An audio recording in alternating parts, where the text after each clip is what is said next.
polêmica. Tem uma coisa curiosa.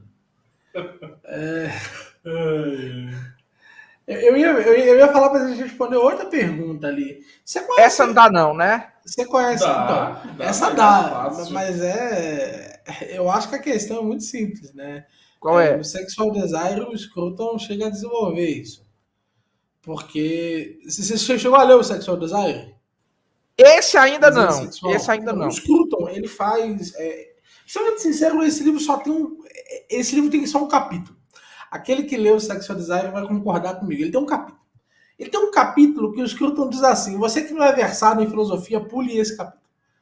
E nesse capítulo ele carrega nos termos, né? É um capítulo realmente mais difícil de ler do que o resto do livro. E ele apresenta a seguinte tese. Ele apresenta a tese de que existe um componente de reconhecimento sobre a forma do desejo que faria com que a sodomia, por exemplo, ela só pudesse ser expressa caso você encontrasse em você mesmo os componentes de satisfação. Ou seja, se você acreditasse que basta-se em você mesmo, e aí você busca essa coisa na qual você se basta para lá. Então você busca para frente. E há quem apresente a gnose como o seguinte, vejam só.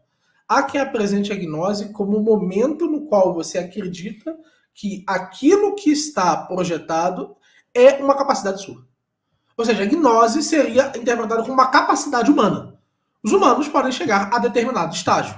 Então, quando você acredita que você basta em si mesmo, ou seja, que da sua natureza basta você, e você fundamenta isso como um pedaço da sua personalidade, a gnose é a próxima etapa.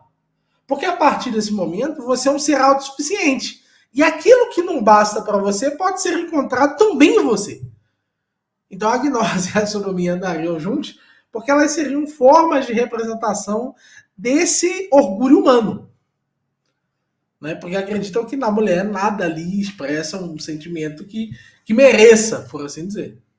Para mim, a minha resposta está próximo o suficiente, distante o suficiente da que o Menin deu. Eu gosto muito da análise que o Vogelin faz a respeito da gnose, justamente com a propensão pagã de buscar encontrar essa busca do conhecimento específico que leva à salvação.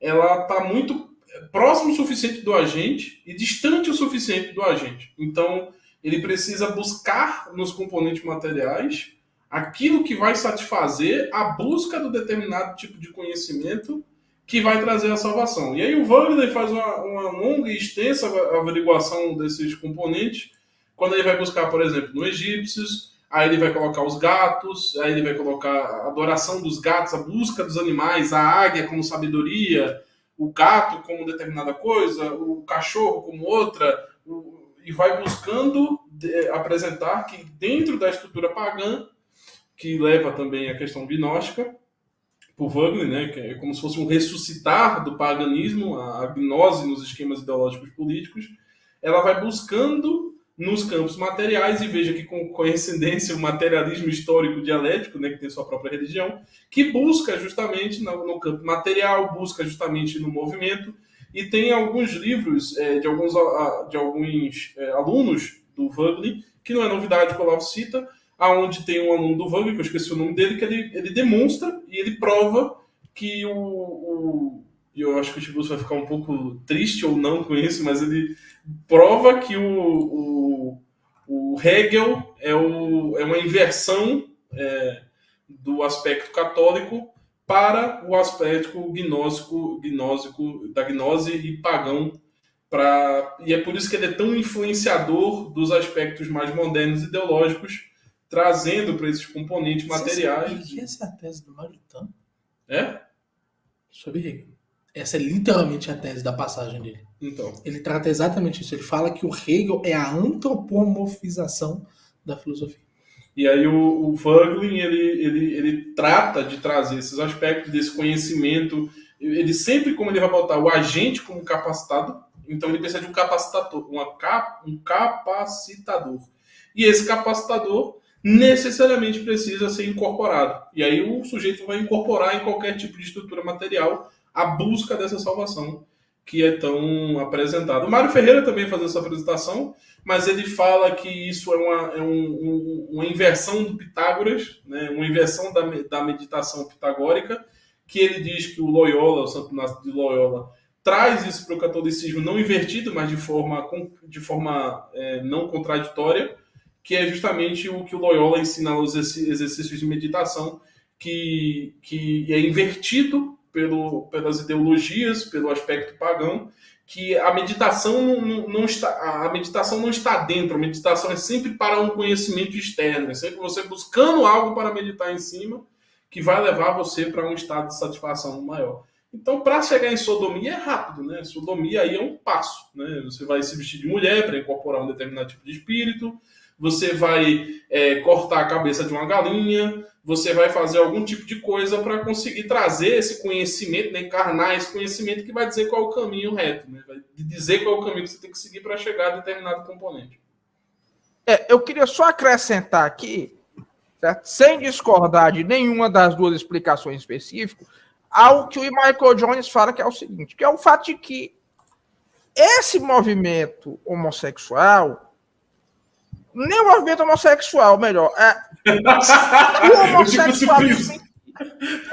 O tipo, você deu uma pisada, ele voltou um pouquinho. Né? O homossexualismo em si, certo? Na sua história, como é que ele se comporta? Um grupo de pessoas que mantém relações entre si, apartados dos demais, que se consideram em um estado superior aos demais e para os quais as demais pessoas são inferiores e de realidade menor. Você acabou de narrar os malucos de Cambridge. Você sabe os malucos de Cambridge? Qual é o nome deles? Bloomsbury. Sim e não. Tem outro nome dos malucos de Cambridge que o Keynes frequentava. Os cavaleiros lá. Apóstolos de Cambridge. Apóstolos de Cambridge. Essa é a descrição que o Hoffa faz dos apóstolos de Keynes. Eles são exatamente... Os apóstolos de Cambridge, eles são exatamente assim, cara. Assim, escarrados. Aí, inclusive, o Michael Jones ele também comenta o Keynes. Keynesianismo é racionalização do vício, vocês sabiam? Porque o Lord Keynes, ele era da pá virada. Não, ele era contra os valores burgueses. Para ele, os valores burgueses, que eram valores judaico-cristãos, eram o maior mal que existia. Inclusive, eles vinham na obra do Moore, eles viam um fundamento mesmo da ausência de moralidade completa. Porque ali tinha uma crítica geral. Inclusive, eles desfazem essa crítica geral da crítica que realmente existia no Moore, porque o Moore dizia, até o capítulo 12, ele ataca profundamente a estrutura ética. E no 13 ele propõe uma ética dele. Porque ele acredita que deveria, baseado nos bons costumes e tal, apesar de tudo, haver uma ética. Então, ele utiliza muito próximo do que o próprio Hume faz. O Hume acreditava que deveria haver uma ética. Só que eles usam o Moore até o capítulo 12 e eles tornam aquilo a Bíblia deles. A desculpa geral para a ausência de moralidade. E o que eles tentam fazer é tentar impor a obra do 1 ao 12 no capítulo 13. O Schumpeter, ele disse... Vocês sabem o que ele disse no obituário, Lord Keynes? Não.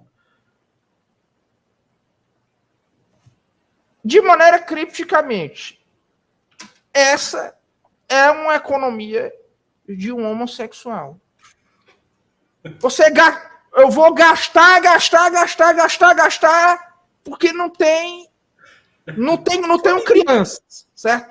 Economia sem criança. Eu vou gastar até ficar... Vocês não viram isso em algum lugar, né?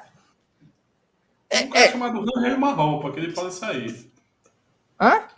O Ropa, quando pergunta para ele o que ele acha da economia do Keynes, ele fala que ele era gay.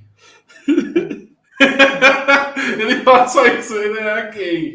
Esse é o que eu acho da economia do Keynes. Não, esse negócio de Keynes não dá.